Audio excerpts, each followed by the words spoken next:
In this lesson, I want to give you a basic introduction into scientific notation. Scientific notation is a useful way to represent very large numbers or very small numbers. So, let's say if we have the number 45,000. How can we express this number in scientific notation? Now, you want to move the decimal in between the first two numbers, that is between the 4 and 5. So I'm going to move it 4 units to the left. 1, 2, 3, 4. So 45,000 is equal to 4.5 times 10 to the 4. Now, it's important to understand that if this number is positive, it's associated with a very large number. If this is a negative exponent, it will be associated with a very small number, a number between 0 and 1. So let's work on some more examples. Try these two examples. Actually, maybe more than two. Let's say 3750, 580,000, 72 million, and let's say 9.3 billion. Go ahead and convert these numbers into scientific notation. Feel free to pause the video. So let's start with this one. I'm going to put the decimal between a 3 and a 7. So this is 1, 2, 3. Since I moved it 3 spaces to the left, this is going to be 3.75 times 10 to the third power.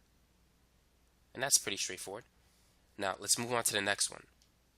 So I want the decimal point to be between the 5 and the 8. So I'm going to move it 1, 2, 3, 4, 5 units to the left. So therefore, this is going to be 5.8 times 10 to the 5. Now for the next example, I want it to be between the 7 and the 2. So this is going to be, this is 3, 6, and then 7. So I moved it 7 spaces to the left. So it's going to be 7.2 times 10 to the 7. And that's it for that one. Now for the last one, I'm going to start here. 3, 6, 9 units to the left. So this is going to be 9.3 times 10 to the 9th power. And that's a simple way to express very large numbers using scientific notation. Now what about some small numbers? For example, 0.0023. We still want the decimal to be between the 2 and the 3. But this time I'm going to move it to the right as opposed to the left. So I need to move it 3 spaces to the right. So therefore this is going to be 2.3 times 10 to the negative 3. Now keep in mind, a negative exponent will always be associated with very small numbers. A positive exponent will be associated with very large numbers. Here's some more examples that you can try.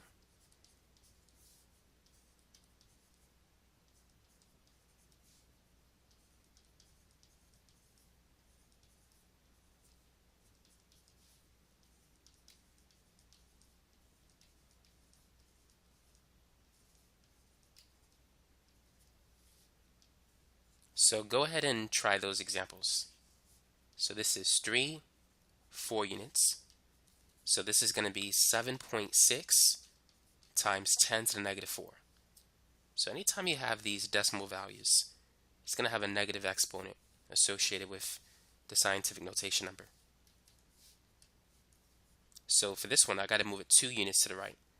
And so that's going to be 4.9 times 10 to the minus 2.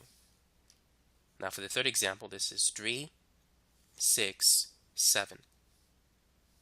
Actually, not that far. I need it to be between the first two numbers, so 3 and 6. So this is going to be 5.41 times 10 to the negative 6. This is 3, 6, 9, and then 10 units to the right. So this is going to equal 8.35 times 10 to the negative 10. And so now you know how to convert a number in decimal notation or standard notation into scientific notation.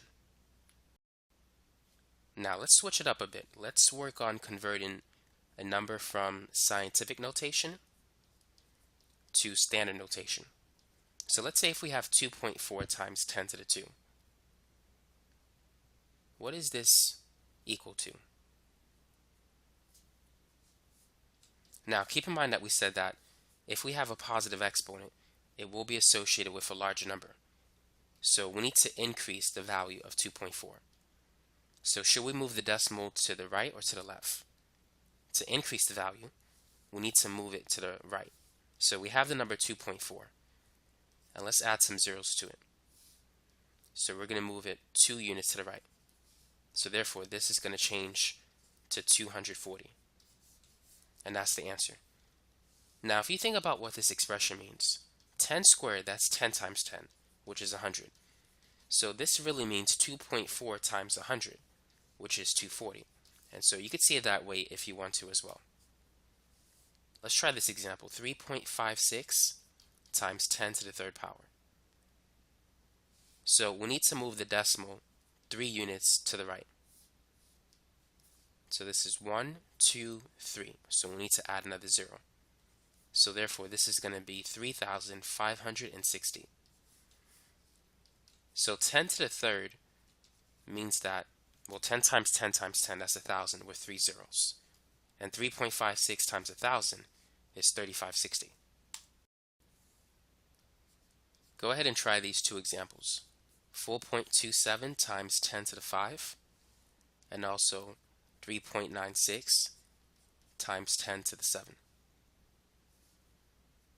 So let's start with this one, 4.27. Let's move the decimal point 5 units to the right. So that's 2, 3, 4, 5. So we need to add 3 zeros. So this is going to be 427,000, or 427,000. 10 to the 5th is basically 100,000. So 100,000 times 4.27, that's 427,000. Now let's try this one.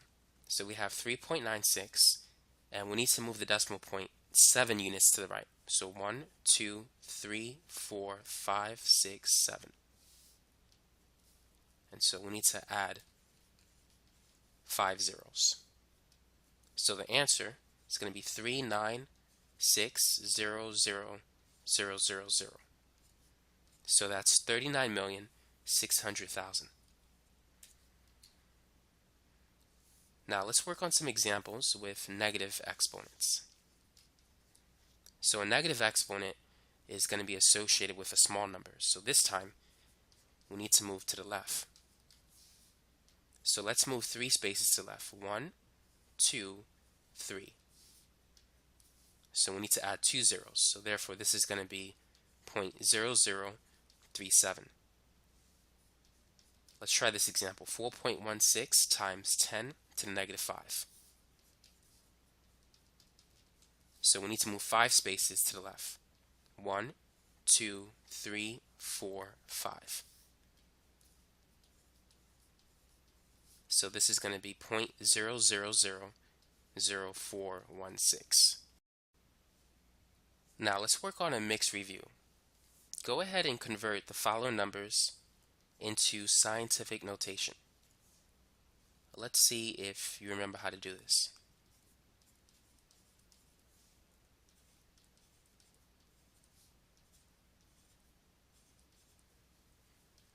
So the first one is a small number, so it's going to be associated with a negative exponent. We need to move the decimal point between the 7 and the 3, between the first two non-zero numbers. So since we move it 3 units to the right, it's going to be 7.35 times 10 to the negative 3. Now let's move on to the next example. We have a large number, and we need to put the decimal between the first two non-zero numbers, between the 3 and 6. So we're going to move it 3, 4, 5 spaces to the left. So this is going to be 3.64 times 10 to the positive 5, since we have a large number. Now the next example is a small number, and we only need to move it 2 spaces to the left.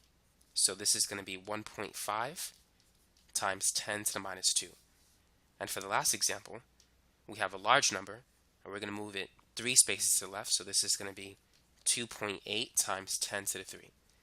So keep that in mind. Anytime you have positive exponents, it always will be associated with large numbers. And small numbers that are between 0 and 1 are associated with negative exponents. That will help you to determine which direction you need to move the decimal point. So let's try some more examples. 1.8 times 10 to the minus 3, 4.1 times 10 to the 2, 1.2 times 10 to the negative 5, and 2.7 times 10 to the 4. So let's convert this to standard notation. So let's start with the first example. Should we move the decimal point to the left or to the right? This is particularly useful if you need to convert it from scientific notation to standard form. Since we have a negative exponent, we need a small number, so we got to move it to the left. 1, 2, 3. So we're going to fill these spaces with zeros. So therefore, this is going to be 0.0018. Now for the next example, we have a positive exponent, so that's associated with a large number. Therefore, we need to move the decimal point to the right, 2 spaces. So we're going to add a 0 here. Therefore, that's going to be 410. Now for the next example, we need to move it to the left. 1, 2, 3, 4, 5. So therefore, that's going to be 0.000012. And for the last one, we need to move it to the right. So 1, 2, 3, 4. And so that's going to be 27,000. So hopefully this video gave you a good introduction into scientific notation and how to convert back and forth into standard notation.